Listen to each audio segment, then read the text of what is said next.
This episode is brought to you by Buffalo Trace. Wherever your next adventure takes you, it wouldn't be complete without Buffalo Trace bourbon. It's distilled, aged, and bottled at the world's most award-winning distillery. Backed by over 200 years of authentic craftsmanship, it's the quintessential bourbon. Bold, complex, but incredibly smooth. Buffalo Trace is the right choice the first time you ask for bourbon and every time after. Learn more at buffalotracedistillery.com. Distilled, aged, and bottled by Buffalo Trace Distillery. 90 proof, Franklin County, Kentucky. Building a portfolio with Fidelity Basket Portfolios is kind of like making a sandwich. It's as simple as picking your stocks and ETFs, sort of like your meats and other topics, and managing it as one big, juicy investment. Now that's pretty good. Learn more at fidelity.com/baskets. Investing involves risk, including risk of loss. Fidelity Brokerage Services, LLC. Member NYSE SIPC. This is brought to you by Fruity Pebbles. Add some creativity to your mornings with Fruity Pebbles. With big fruity flavor to feed big inspirations. Fruity Pebbles turn the world into a playground. Whether you're turning ordinary paper into art or creating a culinary masterpiece, Fruity Pebbles can be the spark that ignites creativity. What are you gonna yabba-dabba-do next? Head to postpebblescereal.com to learn more. Yabba-dabba-do and the Flintstones and all related characters and elements. Copyright and trademark Hanna-Barbera.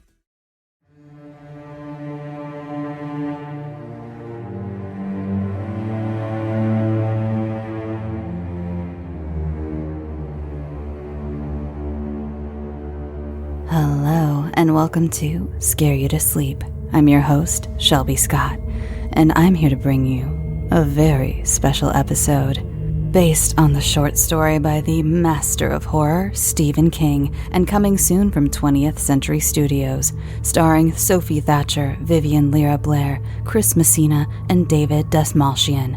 I highly recommend you go see The Boogeyman in theaters June 2nd, with tickets already on sale now. A beautifully frightening thing about us as humans is that every culture seems to have their own version of the Boogeyman, and I am no exception. I, along with a few of my fellow Bloody FM podcasters, were very fortunate to have the opportunity to take Stephen King's classic and adapt it into our tales of the Boogeyman, and after you've heard them all, you'll never sleep with your closet open again. Are you ready? Here we go.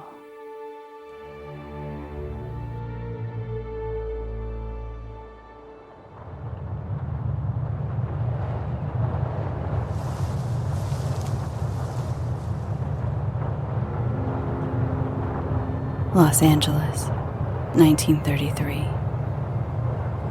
Madge Howard hurried quickly from the bus stop, her 3-year-old in tow, both holding down their hats against the warm Santa Ana winds that swept down the quiet city streets. Even though it was past 8 p.m., she figured there would be some hustle and bustle to keep them company on their walk, but there wasn't a soul around, save for her and her daughter. Every city light on this street was out. The businesses and apartment buildings were dark as well, with a few candles scattered among various windowsills.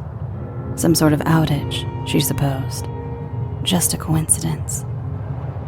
Whether or not she believed her attempt at self-soothing was answered by the chill that crept down Madge's back, despite the unusually tepid October evening. "Dorothy Ann, let Mama carry you," she said as she bent down to scoop up the toddler.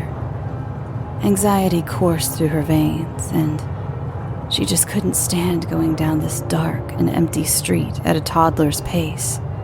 When the little one was secured on her hip, they set off at almost a run towards the one building on the street full of light, the Catholic Church. It seemed that this end of the street was less concerned about the dark, and there were no more candles in the windows to provide a small bit of comfort. This was her last chance. She had exhausted every other option she could think of, and the church had to help. She had been told her whole life the stories of good versus evil that were printed on the thin pages of the family Bible, told in the evenings by her father on their old homestead. They had been screamed at her by the traveling preachers at the revivals her grandparents made her attend after a fever took both her parents. They had then been retaught to her when she converted for her husband Patrick before marriage. The church, the Lord, they were who she should have turned to this whole time. Who else would you want by your side when you were fighting a demon? Leaves and small bits of trash blew around her in gusts. Dust devils is what they used to call them when she was a kid. She was starting to become winded as she neared the building, but she couldn't slow down. She couldn't let them stay in the dark for too long. She could now see the glow of candlelight from the church, like a shining beacon of hope at the end of a tunnel of darkness. There was just enough moonlight to cast sinister-looking shadows every few feet. Every single one looked like him, like well, she couldn't even think it. She wouldn't give it the decency of even saying its name in the quiet of her own mind. It may have just been superstition, but it felt like it gave him, more power. By the time they arrived at the heavy oak doors, Madge was covered in sweat. Her silk stockings clung uncomfortably to her legs. Her brassiere felt too tight, and her hat was hanging off her head by the end of a hat pin. She pulled open one door, set down Dorothy Ann, and ushered her inside. Having also suffered from the power outage, the cavernous interior of the church was lit only by candles. For a brief moment, Madge imagined this is what church looked like for most of time, especially these grand Catholic ones, like the big cathedrals she had seen pictures of in Europe. No electricity, just the soft glow of hundreds of candles and the sweet, lingering smell of incense. Mama, I'm tired. These were the first words Dorothy Ann had spoken since Madge had whisked her out of bed and out of the house to the bus stop. She was a sensitive child and always seemed to go inward when she felt upset or uncomfortable. It was a blessing in times like these when Madge needed full cooperation in order to keep them safe, but it was something that she had made many mental notes of. She didn't want Dorothy Ann to grow up strange or unsociable. Many mothers would probably give their left toes for a quiet and well-mannered child like Dorothy Ann. But Madge had really made an effort to make the girl less standoffish and meek. Sometimes her shyness was even perceived as disrespectful. Madge was painfully embarrassed last Sunday morning when the old ladies of the church cooed over Dorothy Ann's new yellow dress and asked her questions about her age and her name. Dorothy Ann just stared at them, then dashed behind her mother, clutching her skirt. The old women looked disdainfully at Madge. They walked off whispering things like, "Well, that was downright rude," and "What an odd child." You mustn't ignore your elders. If an older person addresses you, you must obey and speak directly and clearly to them. You can't just hide behind my knees forever. Madge had lectured on their bus ride home. It wasn't just Madge's own embarrassment, but she also didn't want her daughter to end up a mark for the corruption of these times they were living in, especially with what Madge now knew of the evil the world truly beheld. "Why don't you go lay down on a pew, my love? I'm going to light some candles and we're just going to stay here tonight.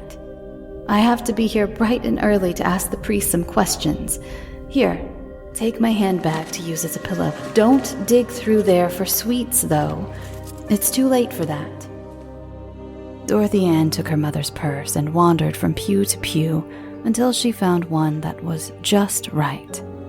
Madge watched her little head disappear as she laid down. As she walked past the confessional, she heard a familiar raspy cough and paused. "Father Cunningham?" she asked cautiously, her nerves frayed. Is that Mrs. Margaret Howard I hear? He called from behind the closed door. She expected to see the amber glass lit by candlelight, but it seemed the priest was sitting in the dark. Yes, what are you doing in confession so late, Father? She nervously patted at her disheveled hair and repinned her hat into place. Oh, I had a young man drop by earlier who was in a bit of a crisis. He felt more comfortable speaking to me from behind the screen. When he left, I took some time to myself to pray and, well, I'm embarrassed to say, but I fell asleep. These surprise slumbers have started becoming more frequent as I age. My candle must have burned out while I slept, he explained. Oh, that makes sense. Age comes for us all, I suppose, said Madge. Now, Mrs. Howard, I could ask you a similar question. What brings you here so late in the evening? Oh, Father, I actually came to seek your guidance. You see, I believe, well, this may sound silly, but I believe the devil is after my family, Father. I was going to wait throughout the night to speak to you in the morning, but since you're here and this is an emergency of faith... An emergency of faith? The devil, you say? Why don't you join me in here, Mrs. Howard? I did hear you speaking to your little one, did I not? Madge wondered why he hadn't stepped out to greet her, but she glanced up at the giant crucifix at the altar of the church. This was a holy place. There was no way it could have followed her here. She had to have faith. That's why she was here, right? Otherwise, she and her family would never be safe. Yes, Father. I brought Dorothy Ann with me. She's sleeping on a pew. I'd actually rather speak out here. She eyed the dark interior of the parishioner's side of the confessional.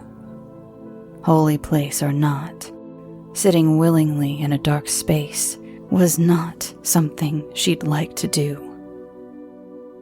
Oh, Mrs. Howard, please. You see, my knees just aren't what they used to be, and they're rather swollen today. Can you appease an old man of the cloth just this once? He pleaded lightheartedly. I'd rather not.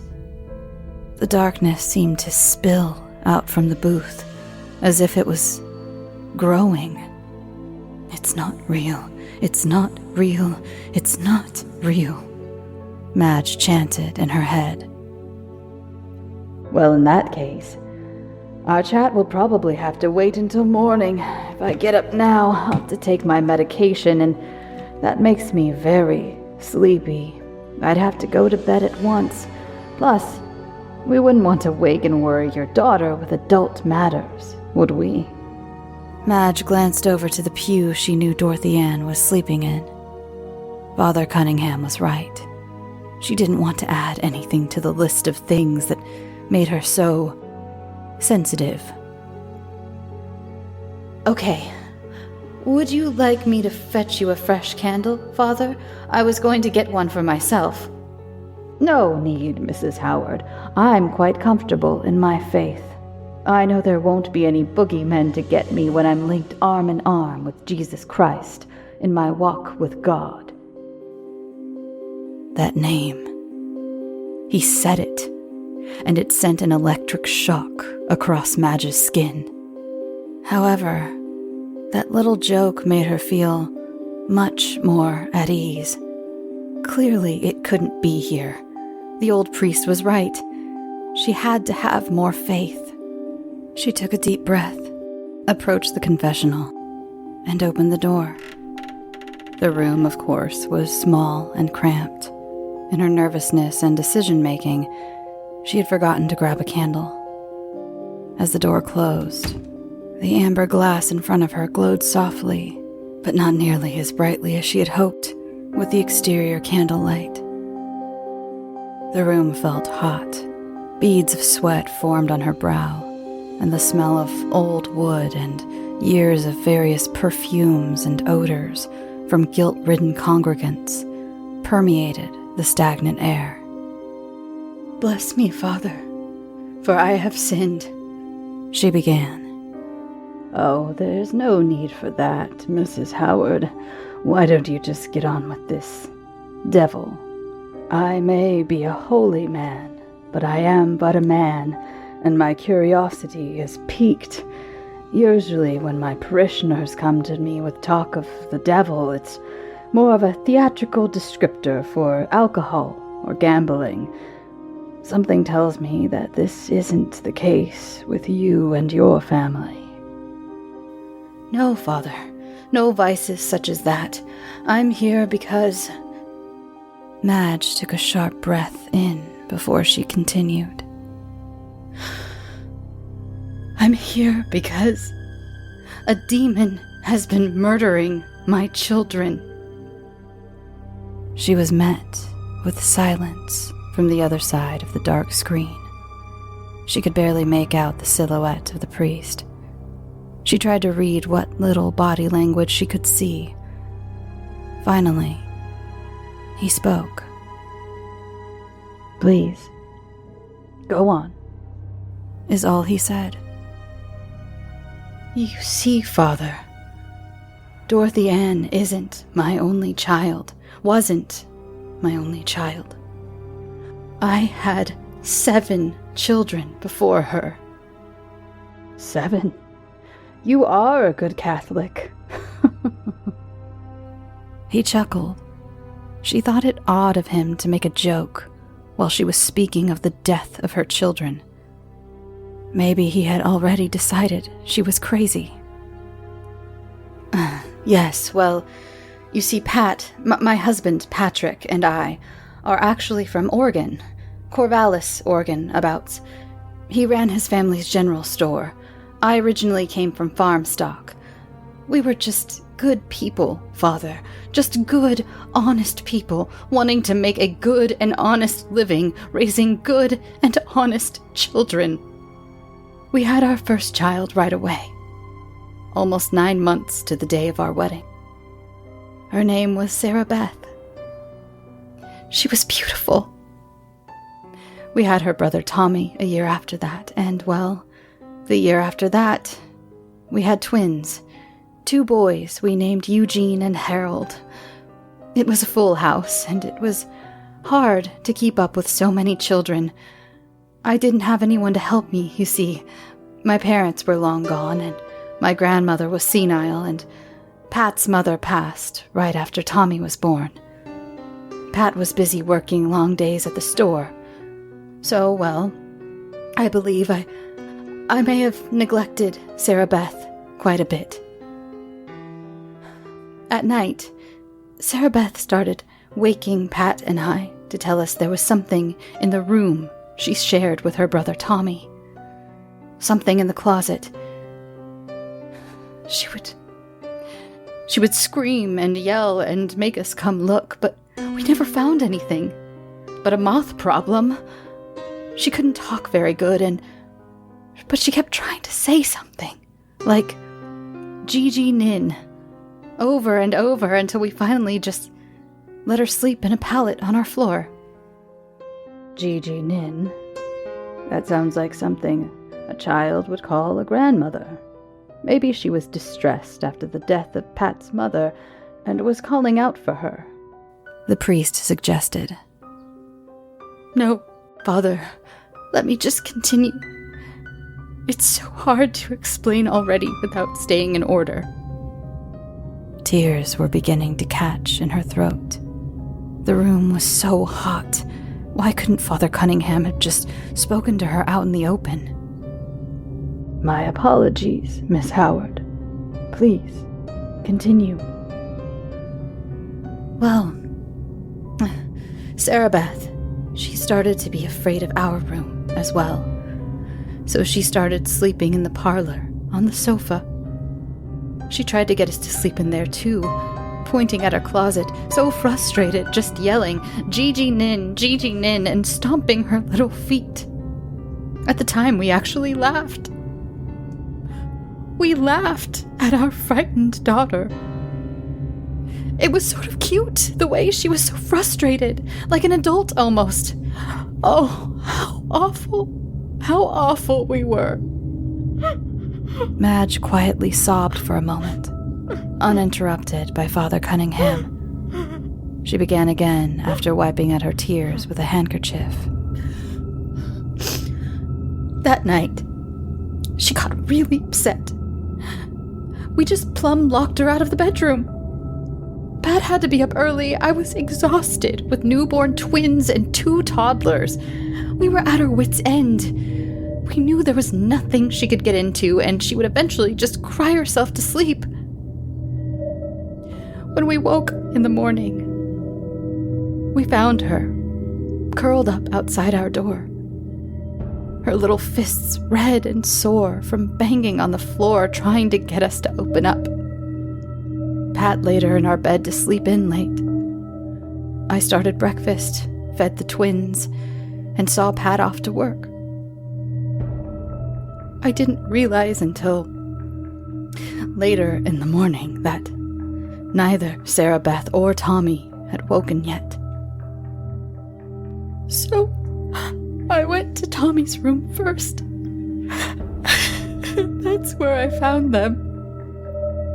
Sarah Beth was standing there like a statue, staring at Tommy's bed. She was now choking the story out between sobs. Tommy was in the bed and was... Oh, I can't even describe it, Father. He looked as if he had choked. His face was discolored a deep purple, and his tongue was swollen and hanging out of his mouth. He was dead. He had been dead for hours. She cried into her handkerchief. Mrs. Howard, young children are very vulnerable to sudden death like that. I myself lost a sister that way, offered the priest. Father, I'm not done. Only a month after that, we lost Sarah Beth. She tried to warn us every night. Pat thought it wasn't decent that she slept in the parlor when we had a whole bedroom she could have for herself. So he started locking her in at night. I thought it was rough of him, but who was I to go against the word of my husband? And so, like I said, a month later, we found Sarah Beth in the same way. The same swollen tongue. The same purple face. Pat thought it must be something in the walls, some kind of mold, or maybe the glue for the wallpaper was poisonous. He had heard about stuff like that happening in the paper. He and a few of his handyman buddies he knew from the general store came that very weekend and tore the room down. Just tore it off the house like you'd tear a page out of a book. He didn't even go to Sarah Beth's funeral. He just worked day and night until it looked like no room had ever existed there.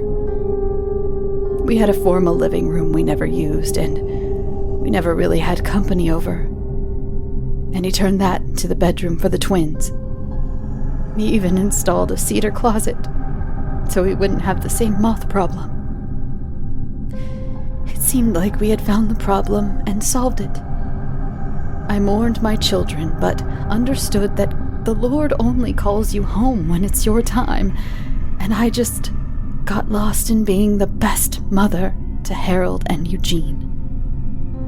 Not long after, I was with child again, and it was no longer a time for mourning, but a time for happiness. I had Martha, and it was happy day. The twins were so good about sleeping in their room, and having only one newborn instead of two was a blessing. Life felt easier again. It felt lighter. Business at the store was booming. We had 3 happy children. I remember that time as the brightest in my life. I hold on to those memories like my life depends on it. I think my life does depend on it, in some way.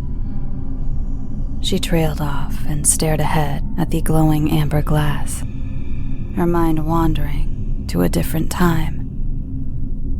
Mrs. Howard, are you all right? The sound of Father Cunningham's voice shook her from the spell. Yes, I apologize. Sometimes I just lose myself.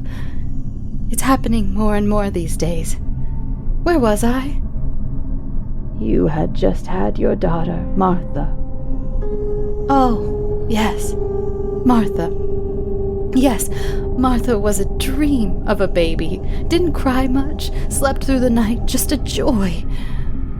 Time went on without any more incidents. Until the twins turned 4. Pat was now installing a new bedroom onto the house for Martha. Was it in place of the one your other children had passed in? Inquired the priest. Oh, heavens, no. It was on the other side of our room. I admit it sort of stuck out like a sore thumb. In fact, if you could see our house from the sky, it was probably starting to look like a piece from a jigsaw puzzle. I had actually had Pat hire some men to remove the foundation from the bad part of the house. And I had started a little garden there. I thought it would be nice to grow life where so much death had happened. But that didn't work out. Why didn't it work out? Actually, it was around the same time as the twins turned 4 that I could have started harvesting a lot of my vegetables.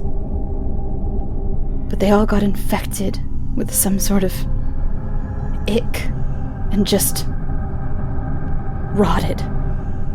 Ick? Asked Father Cunningham. Yes, this black vine-like substance. It just choked all the vegetables. You know, I had almost forgotten about that until now. It's so strange to remember things you forgot. She started to dissociate again, but pulled herself back. Anyway, the twins had started complaining about a monster in their closet. They called it the Boogeyman.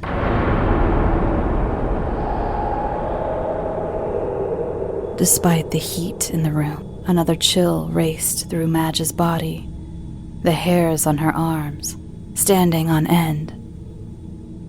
Of course, I began to worry, but Pat assured me that the last time was just a coincidence. I asked him how they could have possibly heard that name, and he insisted it must have been from the other kids at church just trying to scare them. All children were afraid of the dark, and there was no way any of that could happen again. He had made sure there was nothing but the best of paint and plaster in that room. But he was wrong. He was so awfully wrong. Her lip began to quiver again. What happened to Eugene and Harold, Mrs. Howard? It was much faster then with Tommy and Sarah Beth. Only days after they mentioned that a monster was in their closet, we found them one morning on the floor of their room. They were holding hands and looked so beautiful. Too beautiful to be dead. They looked like sleeping angels. But they were were ice cold. The doctor said they must have been eaten up by some 24-hour fever we hadn't caught, but even he didn't seem very convinced. I lost it, Father.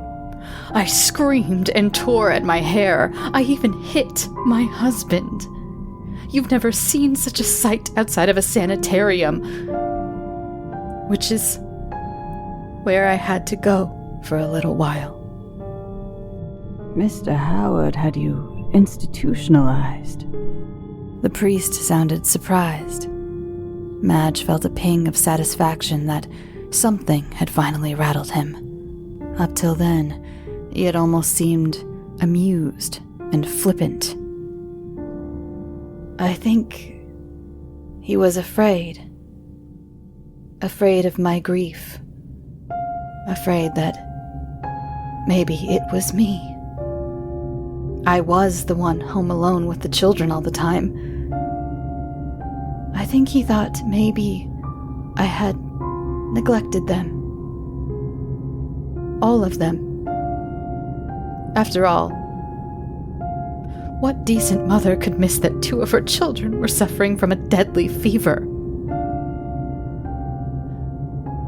I was gone for 2 months of electroshock and cold water therapy. When I got home, I had a quieter mind. I was a more obedient wife.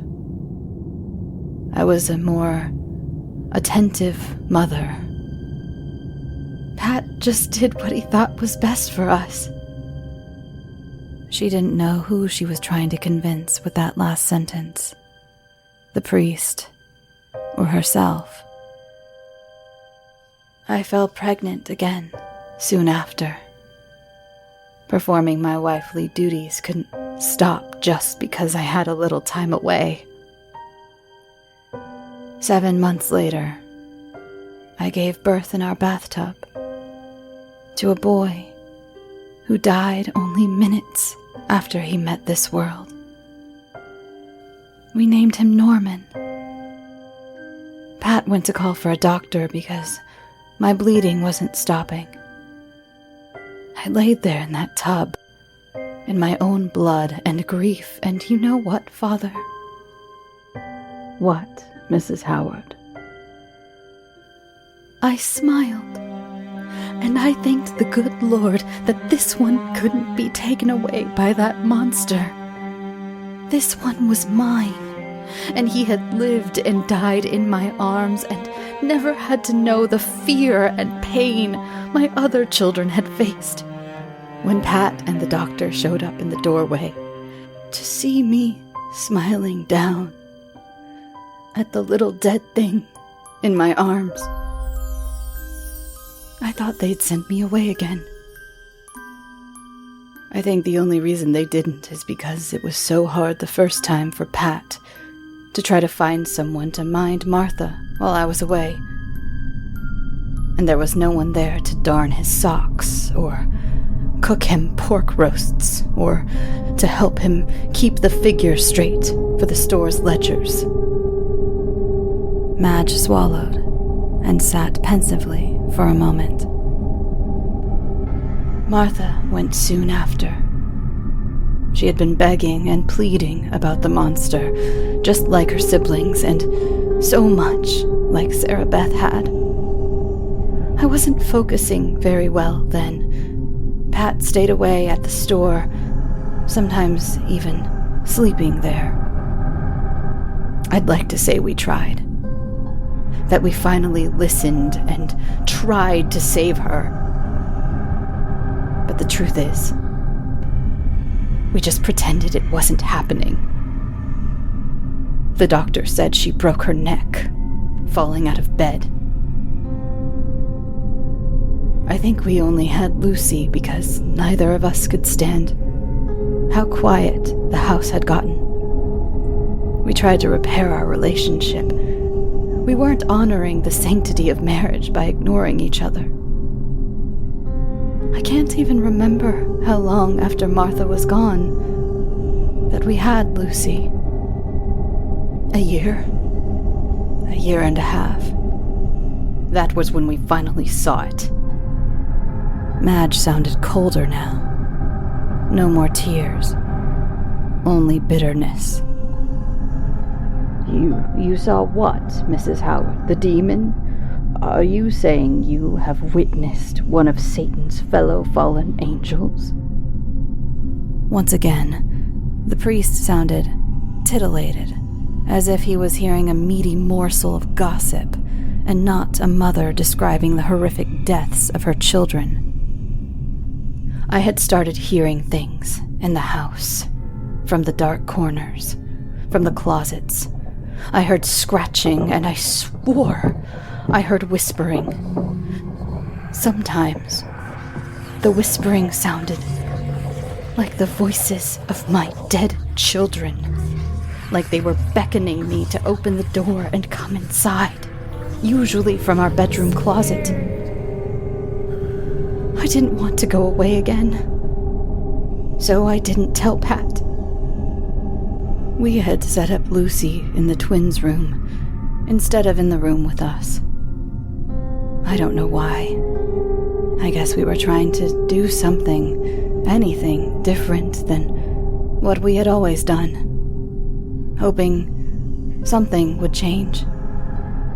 One night I heard her crying, so I got up while Pat snored away.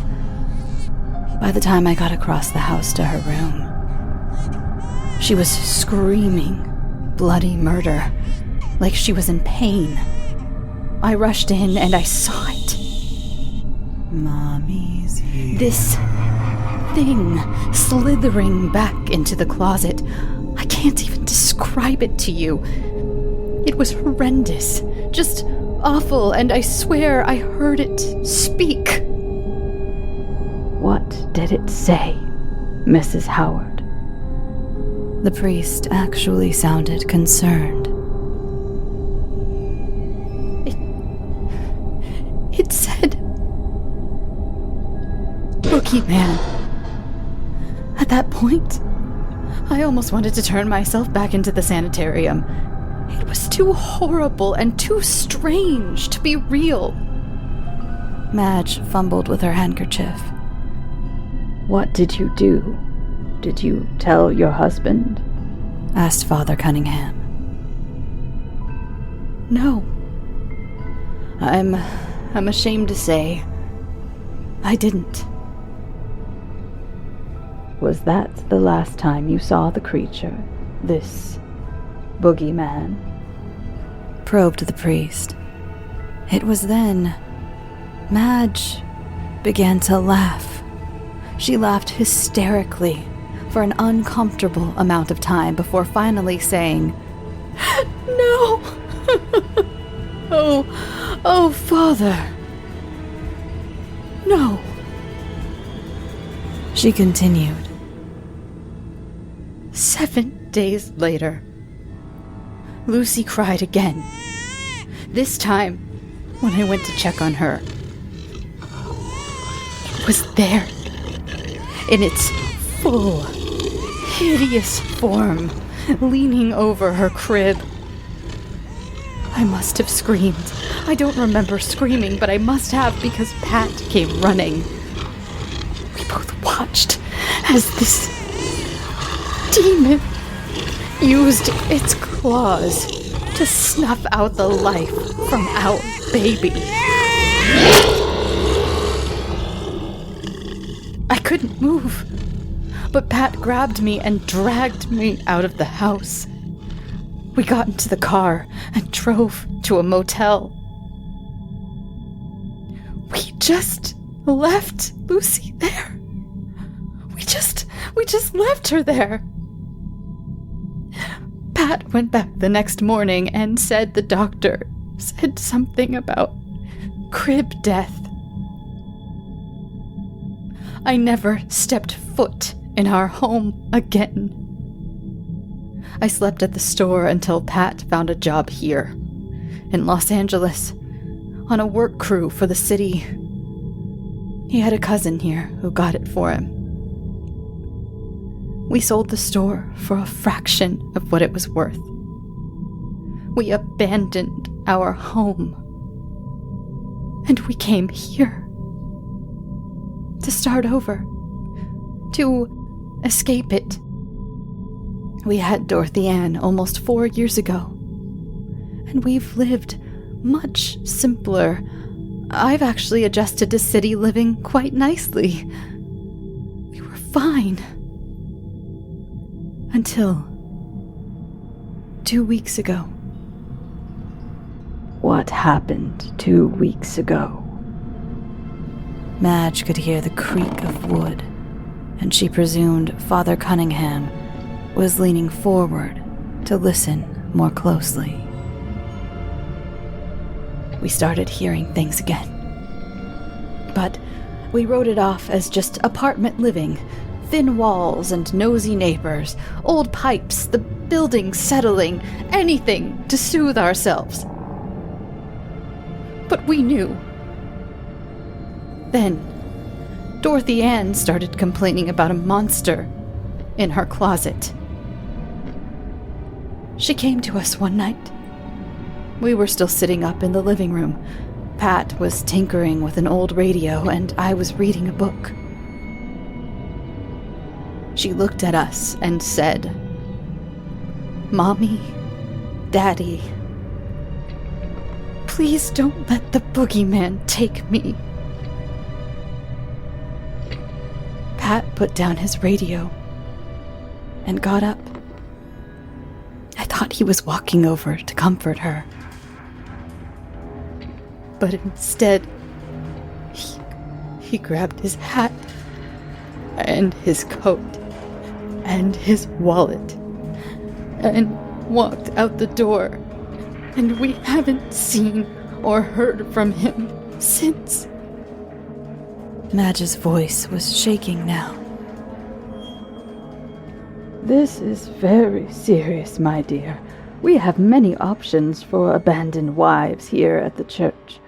I will help you. Please don't worry. We will fight this evil together. I'll find you a good job with the church, and I will send some of the volunteer ladies over to help you get resettled in our women's home. You're going to be okay. The home is on church grounds, and you won't need to worry.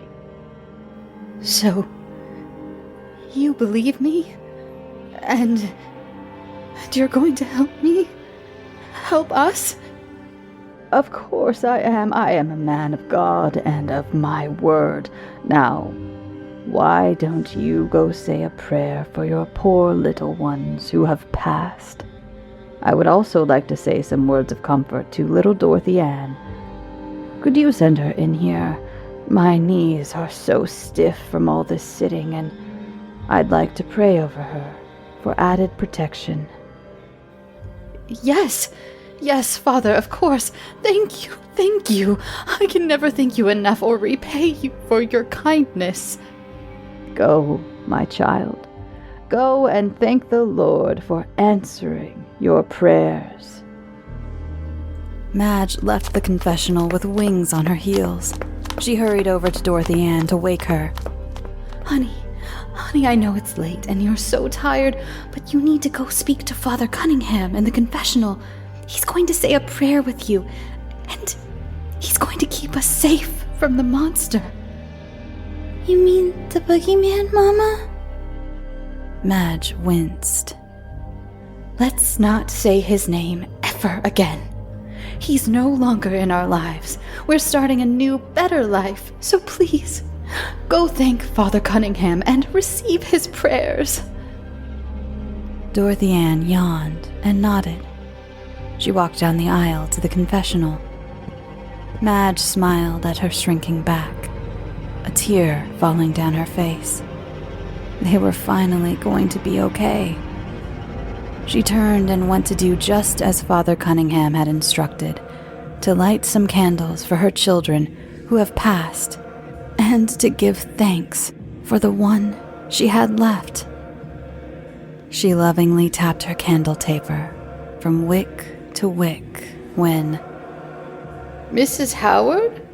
What are you doing here so late?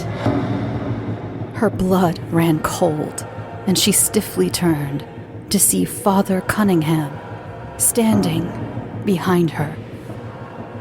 She couldn't find the words to speak. I was checking to see if the power was back on and heard voices coming from in here. Are you all right? Is Patrick with you? Without hesitation, Madge bolted down the aisle.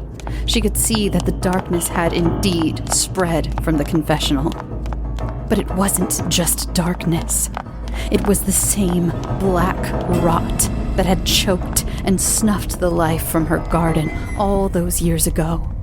Its tendrils creeping under both doors of the holy structure, filled with secrets and lies and sins. Madge demanded her body go faster. But before she could reach the confessional, the cavernous interior of the church was filled with the tormenting echoes of Dorothy Ann's screams.